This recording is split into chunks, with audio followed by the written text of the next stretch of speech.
Welcome back, everybody, to another deep dive. Oh. Today we're going to be tackling a pretty fascinating topic: how to share the Christian message effectively across cultures. And we're going to be looking at this concept called meaning equivalence Christianity. Hmm. And this is all based on chapter 3 of this book we're looking at on insider movements in Christianity. Okay, yeah, this is a great chapter. It gets into some pretty deep communication theory. It does. But trust me, the insights are worth it. Yeah, definitely. So, this chapter really kind of challenges us to move beyond just translating words Okay. and to start thinking about translating meaning. Okay. And it makes the argument that if we really want to connect with people from different cultures, Right. we need to understand the way they see the world and what resonates with them on a deeper level. So it's not just about learning a new language. Right. It's about learning a new way of thinking and seeing the world. Exactly. The chapter really dives into this idea of contextualization, which is all about expressing the Christian faith in ways that are culturally relevant and understandable. Yeah. It's not about watering down the message, Right. but it's about finding ways to make it accessible and meaningful within a particular cultural context. That makes sense. Like a handshake might be a standard greeting in one culture, but in another it might be considered offensive or rude. Right. So how do we figure out the equivalent of a handshake when it comes to communicating something as complex as faith? Well, that's where the chapter highlights the importance of understanding what it calls cultural forms. Okay. And these are essentially the customs, the ideas, the patterns and structures that shape a society. Okay. These forms can be material things like clothing or architecture, Right. or they can be non-material things like rituals, beliefs, and values. So like a church building could be a really powerful symbol of faith in one culture, but in another culture it might be seen as something foreign or even intimidating. Precisely. The chapter really emphasizes that the same form can carry different meanings depending on the cultural context. Okay. And if we're not careful, we can end up communicating the wrong message, even if our intentions are good. Yeah, so we need to understand the culture we're communicating with and be aware of how our actions and our words might be interpreted. But how do we go about figuring out what those meanings are? Seems like a pretty daunting task. Well, that's where communication theory comes in. Okay. So the chapter draws on some key principles from communication theory to help us understand how people receive and interpret messages. Okay. And it talks about the importance of understanding the audience, or what it calls receptors, and Okay. how they process information. I think everybody kind of intuitively understands that you need to know your audience. Sure. But this goes deeper than just knowing their age or demographics, right? It definitely does. The chapter highlights how people are influenced by the groups they belong to, their past experiences, their values, and even their emotional state. And it argues that we need to be aware of all these factors if we want to effectively communicate with them. So it's like if somebody has had a negative experience with organized religion, they might be more resistant to hearing a message about faith, even if it's coming from a place of love and compassion. That's a great example. Yeah. The chapter also emphasizes that people are constantly evaluating messages. Right. The messenger and the situation, they're filtering everything through their own lens of understanding and experience. So it's not just about what we say, but who we are and how we say it. Absolutely. Our actions and our demeanor play a role in how the message is perceived. Absolutely. It's the whole package. It reminds me of a story that the chapter shares about some young missionaries in Los Angeles who were trying to connect with an elderly woman. Okay. And they kept inviting her to their church events, but she just wanted to sit on her porch and rock in her rocking chair. Right. And somebody finally suggested to them, well, why don't you just sit and rock with her? That's great. That's meeting people where they are, literally and figuratively. Exactly. It's about respecting their ways of life and finding ways to connect with them on their own terms. Exactly. The chapter stresses that effective communication isn't about imposing our views on others. Right. It's about building bridges of understanding and creating a space where genuine dialogue can occur. So we've talked about the importance of understanding the culture and the audience. Right. But what about the message itself? How do we ensure that the meaning we're intending to convey is actually the meaning that's received? Well, this is where things get really interesting. The chapter argues that meaning isn't inherent in the message itself, Okay. but it's actually constructed by the receiver based on their own understanding and their own experiences. So two people could hear the same words but come away with completely different interpretations. Exactly. And that's why the chapter introduces this really important concept of negotiating meaning. Okay. It suggests that we need to engage in ongoing dialogue, asking questions, clarifying misunderstandings, and being open to feedback. Okay. It's about co-creating meaning together.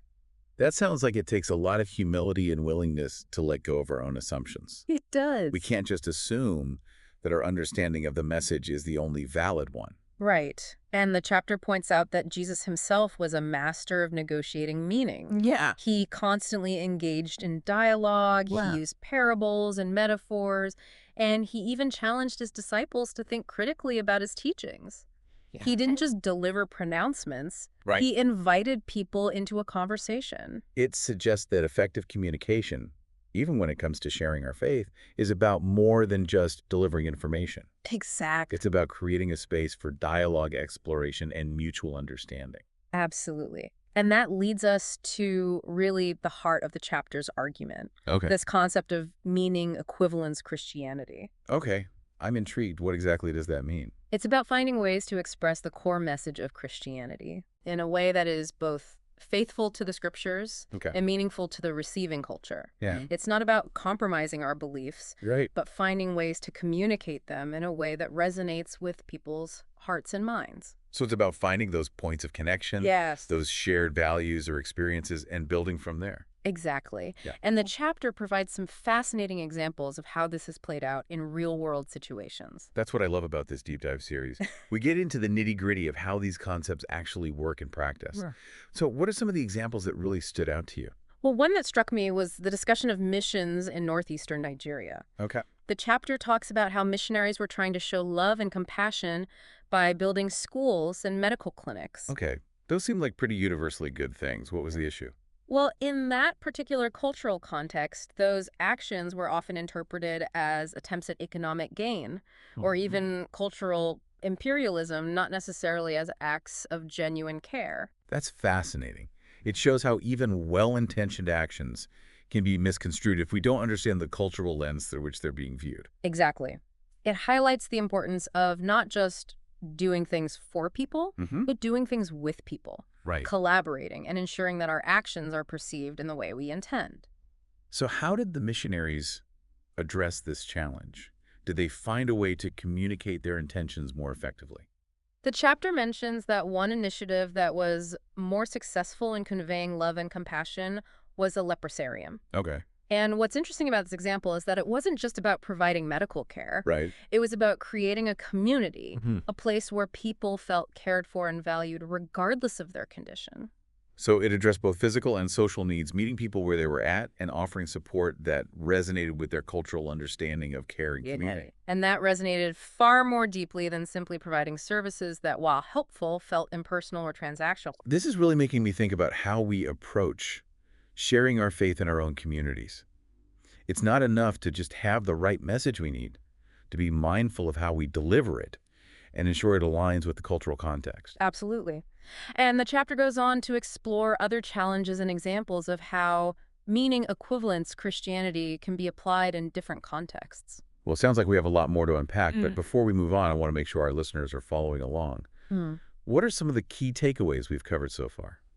Well, I think we've established that effectively communicating the Christian message across cultures requires a deep understanding of the receiving culture's forms, their values, and their worldview.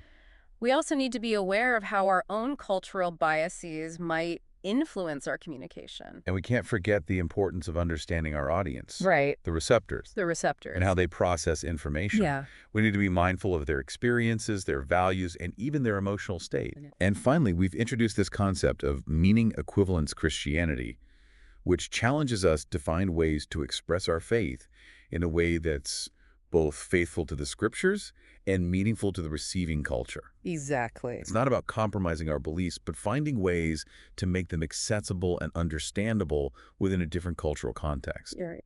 Okay, this is getting really fascinating. I can't wait to see what other insights this chapter has in store for us. And for our listeners, stay tuned because we're just getting started. We'll be right back after a short break.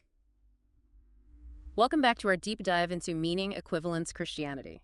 Before the break, we were discussing the importance of understanding cultural context and audience when communicating faith. Yes, and we were just starting to get into some real-world examples of how this concept plays out in practice. One example that really stuck with me was the discussion of missions in northeastern Nigeria. It was fascinating how Providing schools and clinics, things we might consider universally good, were interpreted quite differently in that cultural context.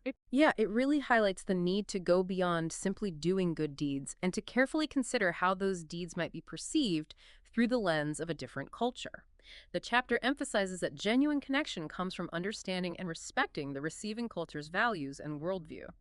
Speaking of understanding the receiving culture, the chapter also delves into a really intriguing idea, this concept of capturing cultural forms for Christ. I'm curious to hear more about what that means. Essentially, it's about taking existing cultural forms, things like rituals, symbols, or even concepts, and infusing them with Christian meaning. It's about finding those points of resonance between the culture and the message and building bridges of understanding. So instead of trying to erase or replace the existing culture, it's about finding ways to integrate the Christian message into it in a way that feels authentic and meaningful. Exactly. The chapter argues that this approach has biblical precedent. Even in the Old Testament, God often used existing cultural forms like sacrifices or feasts to communicate with his people. It wasn't about rejecting the culture outright, but finding ways to redeem and transform it. That makes a lot of sense. If we think about it, Christianity itself spread by adapting to and incorporating elements of the cultures it encountered. Right. Think about early Christianity in the Roman Empire. The way Christians celebrated communion, the symbolism they used, even the language they adopted, all reflected the influence of Roman culture. It was a process of inculturation, of finding ways to make the message resonate within the existing cultural framework. That's a really helpful perspective. It makes me think about how we might apply this concept in our own context today. Are there any examples from the chapter that illustrate how this might look in practice? One example that comes to mind is the discussion of Christian shrines in Japan. The author suggests that creating Christian shrines might be a way to connect with the Japanese culture's deep reverence for spiritual power and their tradition of visiting shrines for blessings. That's a bold idea. Yeah. It definitely challenges our preconceived notions of what a Christian place of worship should look like. It does. But the point is that if we want to effectively communicate the Christian message in Japan, we need to find ways to connect with pre-existing cultural understandings. Building a traditional church building might not be the most effective way to do that. It's about speaking the language of the culture, not just literally, but also symbolically and ritually. Exactly. And that leads us to another challenge highlighted in the chapter, the importance of finding the right words to express Christian concepts in different languages. It's not just about accurate translation, it's about finding words that carry the intended meaning without being loaded with unintended baggage. That makes a lot of sense. Words have so much power and they can evoke different emotions and associations depending on the cultural context. Can you give us an example of how this might play out? The chapter discusses how the word Christian itself can have negative connotations in some cultures, particularly where Christianity has been associated with colonialism or imperialism. In those contexts, it might be more effective to use different terms or phrases that convey the core message of Christianity without carrying those historical burdens. That's a really important point. We need to be sensitive to how our language might be perceived and choose our words carefully to avoid unintentionally causing offense or reinforcing negative stereotypes. Exactly. And this is where the concept of negotiating meaning becomes so crucial. It's about engaging in dialogue, asking questions, and being open to feedback to ensure that our words are being understood in the way we intend. It's about co-creating meaning together, recognizing that communication is a two-way street. Right. And it's an ongoing process. We need to be constantly learning and adapting our approach to ensure that we're communicating effectively and respectfully. So we've talked about understanding cultural forms, finding the right words, and negotiating meaning. What are some other key insights from the chapter that we should keep in mind? One that stands out is the emphasis on the importance of personal relationships in communicating faith. The chapter argues that the Christian message is a person message, and that the person communicating the message is just as important as the words themselves. That makes sense. People are more likely to be receptive to a message if it comes from someone they trust and respect. Exactly. And the chapter highlights the importance of demonstrating love, compassion, and humility in our interactions with others. It's not about imposing our beliefs, but about inviting people into a relationship where they can experience the love of Christ firsthand. So it's not just about what we say, it's about how we live our lives and how we treat others. Precisely. Our actions speak louder than words, and our lives should be a testament to the transformative power of the gospel. This is really challenging me to think about how I approach sharing my faith. It's not just about having all the right answers or delivering a perfectly crafted message. It's about building relationships, listening with empathy, and demonstrating the love of Christ in tangible ways. I think that's a great takeaway, and it really encapsulates the essence of meaning equivalence. Christianity finding ways to communicate the heart of the gospel in a way that resonates with the receiving culture, respecting their values and traditions, while also remaining faithful to the scriptures. It's a beautiful and challenging calling, and I appreciate this chapter for providing some really helpful insights and practical guidance. I agree. And as we move into the final part of our deep dive, I'm excited to explore some more specific examples of how this approach can be applied in different contexts and what some of the potential challenges and rewards might be. I'm ready to dive in, and for our listeners, stay with us as we continue to explore this fascinating and important topic. Welcome back to our deep dive on meaning equivalence Christianity. We've talked about the importance of understanding cultural forms, and we've explored the challenge of finding the right words to communicate faith across cultures. Right, and we've also discussed the importance of personal relationships and building bridges of understanding instead of imposing our own worldview on others. And as we wrap up this deep dive, I want to shift our focus to the practical side of things. What are some of the challenges and rewards of actually putting this concept of meaning equivalence Christianity into practice? That's a great question, and I think it's important to acknowledge that this approach isn't always easy. It requires a lot of careful thought, prayerful discernment, and a willingness to step outside of our comfort zones. So let's start with the challenges. What are some of the obstacles that people might face when trying to live out this concept in their own lives and ministries? Well, one of the biggest challenges is the risk of syncretism, which is essentially the blending of different religious beliefs and practices in a way that can distort or compromise the Christian message. So how do we guard against that? How do we ensure that we're being sensitive to the receiving culture without compromising the integrity of our own faith? It requires a deep understanding of both the scriptures and the receiving culture.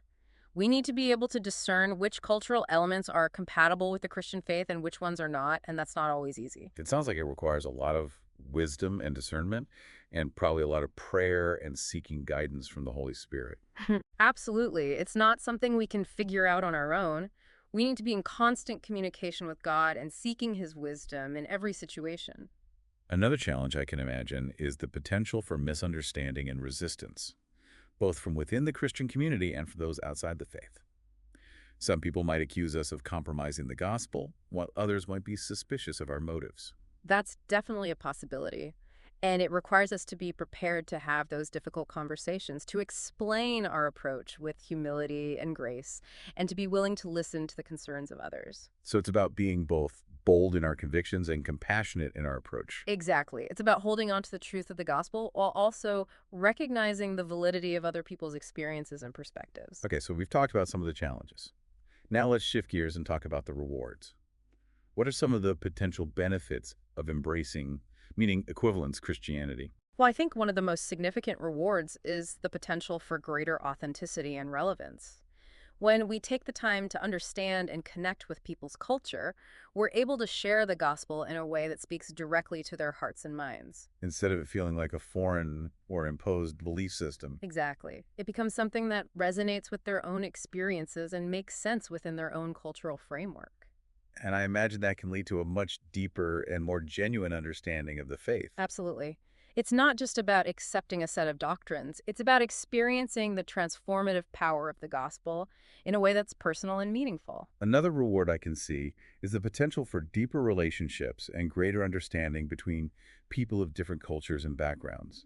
Yeah. When we approach others with humility and a desire to learn, we open ourselves up to new perspectives and experiences. It breaks down barriers and builds bridges of understanding. It allows us to see the image of God reflected in the diversity of human culture. This whole conversation has been so enriching. I feel like I've gained a whole new perspective on what it means to share my faith in a way that is both authentic and respectful of other cultures. I'm so glad to hear that, and I hope our listeners are feeling the same way. As we wrap up this episode, I want to leave our listeners with a final thought-provoking question. What are some of the cultural forms in our own communities that we could capture for Christ? What are some of the ways we could express our faith in a way that resonates with our own cultural context while also staying true to the gospel message? That's a great question to ponder, and I encourage everyone listening to spend some time reflecting on it. How can we be more creative, more intentional, and more effective in sharing the love of Christ in a way that makes sense to the people around us. And that's our deep dive for today. Thanks for joining us on this fascinating exploration of meaning equivalence, Christianity. We hope it's challenged you to think differently about how we can share our faith in a way that is both faithful to the gospel and respectful of the diverse cultures we encounter. We'll see you next time for another deep dive.